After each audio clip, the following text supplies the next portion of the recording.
1. The house on Grinning Hill. It started with a dare. Everyone in our small Midwestern town knew about the old, decrepit mansion on Grinning Hill. The house loomed over the town like a sentinel, its windows perpetually dark, its roof sagging with age. They said it was cursed, that anyone who stayed there overnight would never be the same. My friends and I, being 18 and stupid, decided to test the legend. It was the summer before college, and we wanted one last adventure before scattering across the country. We packed flashlights, snacks, and a Ouija board for kicks, and drove up the winding road to Grinning Hill. The house was worse than I imagined. The air on it felt thick, like walking into a sauna. The front door creaked open as if it had been waiting for us. The inside smelled of rot and mildew, and the floorboards groaned with every step. None of us wanted to admit we were scared, but I could see it in their faces. "Let's just find a room to set up camp," said Jake, the self-proclaimed fearless leader of our group. We chose the grand hall. It was the least destroyed part of the house, with a massive fireplace and a chandelier that dangled precariously from the ceiling. As the sun set, the atmosphere grew heavier, and the shadows seemed to stretch and writhe out too. The first incident, it began around midnight. We were laughing and sharing ghost stories when the Ouija board suddenly moved on its own. None of us were touching it. The plankette slid to the letter W, then H, then O. "Who's doing that?" Sarah asked, her voice shaking. No one answered. The plankette moved again. LET. "Who let what?" Jake asked. But the board stopped. We laughed it off, but the tension was palpable. Then the banging started. It came from the walls, rhythmic and deafening, like someone hammering from inside the house. It echoed through the halls, growing louder and louder.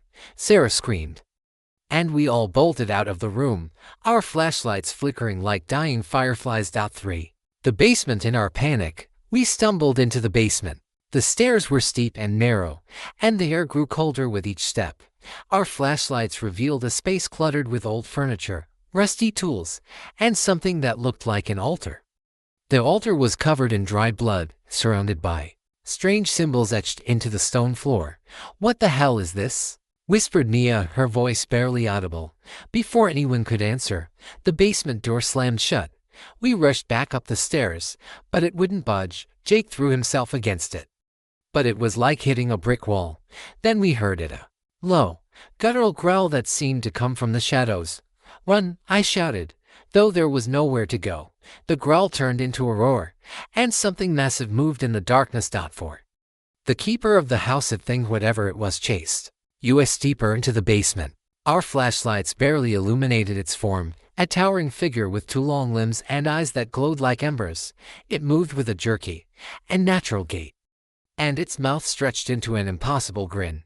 We scattered, trying to find a way out. I heard Sarah scream, but when I turned, she was gone.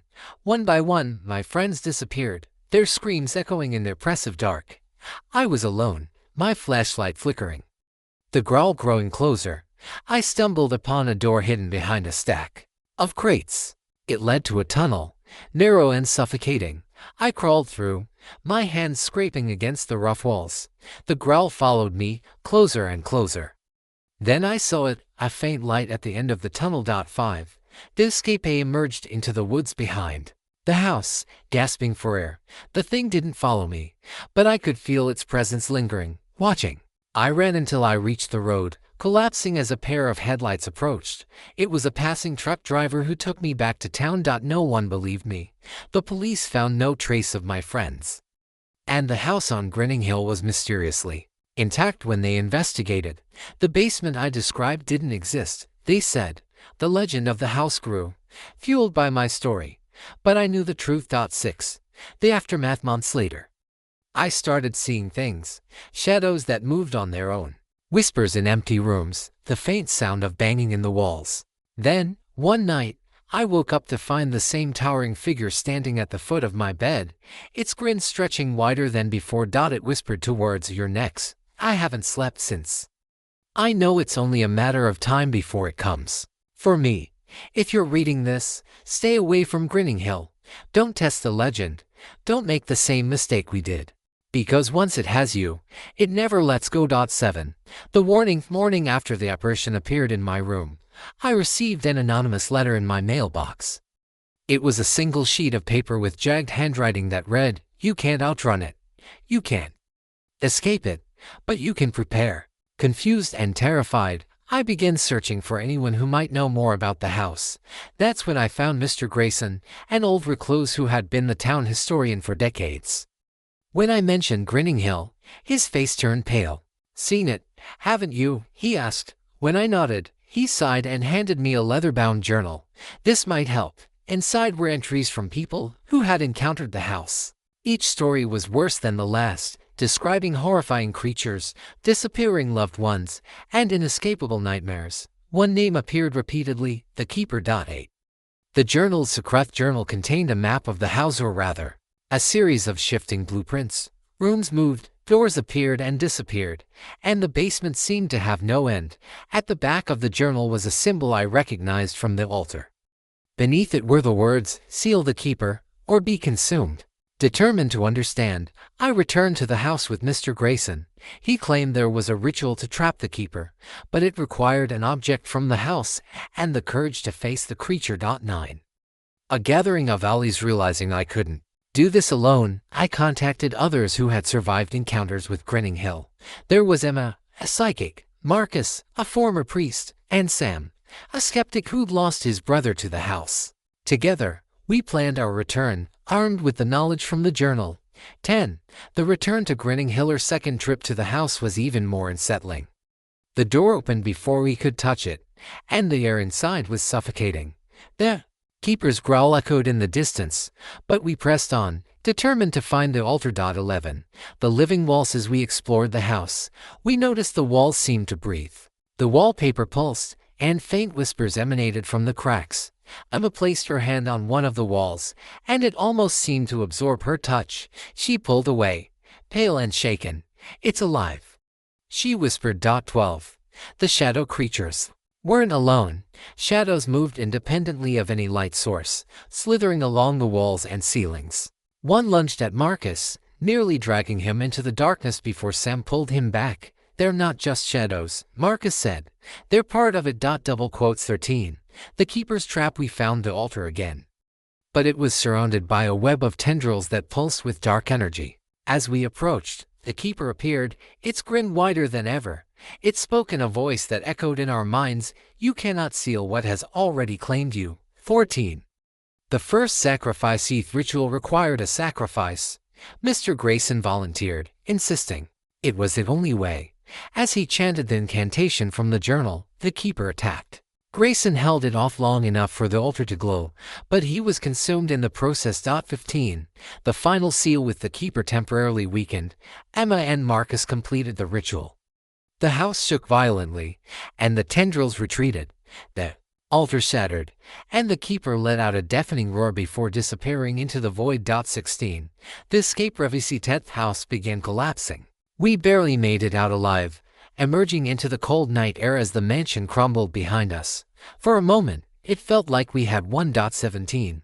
The curse remains. Days later, we realized the Keeper wasn't truly gone. Each of us began experiencing strange phenomena, whispers, shadows, and the same unshakable feeling of being watched. The curse hadn't been lifted, it had spread. 18. The psychic's vision. Emma had a vision of the Keeper's true nature. It wasn't bound to the house, it was bound to us. "We didn't seal it," she said. "We freed it." 19. The Keeper's new hunt. One by one, the group began disappearing. First Marcus, then Sam. Each time, the Keeper's grin appeared in their homes before they vanished. Emma and I decided to go into hiding, but it felt futile. 20. The final message. I'm writing this as a warning. If you ever hear about the house on Grinning Hill, stay far away. We thought we could stop it, but we were wrong. The Keeper is out there, and it's only a matter of time before it finds me. If you see its grin, run, but know this, there's nowhere you can hide. 1. The Whispering Forest. Fleeing from our homes, Emma and I found ourselves drawn to the Whispering Forest, a place equally shrouded in local legend. We hoped it might offer answers. Instead, we found the trees alive with voices, each one calling our names. 2. The Mirror Tree. The heart of the forest. We discovered the Mirror Tree. Its trunk reflected our images back at us, but they weren't quite right. My reflection smiled wider than it should have, and Emma's eyes looked hollow. It whispered, "You've already lost." 23. The keeper's reach even here. The keeper found us.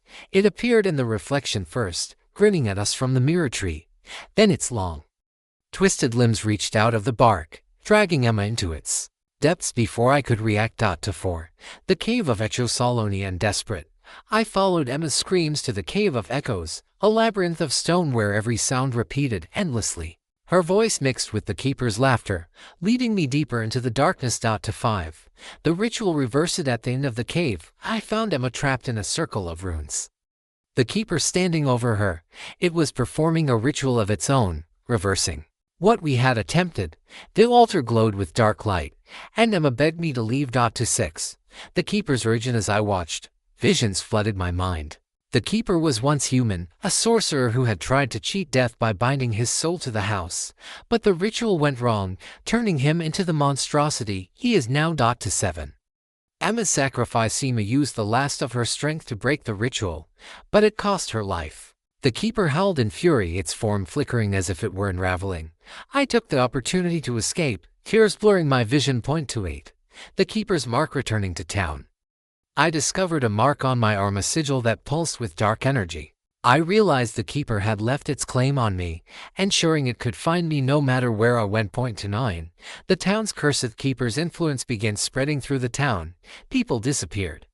Strange shadows loomed, and the air grew heavy with dread. The entire town was becoming another Grinning Hill.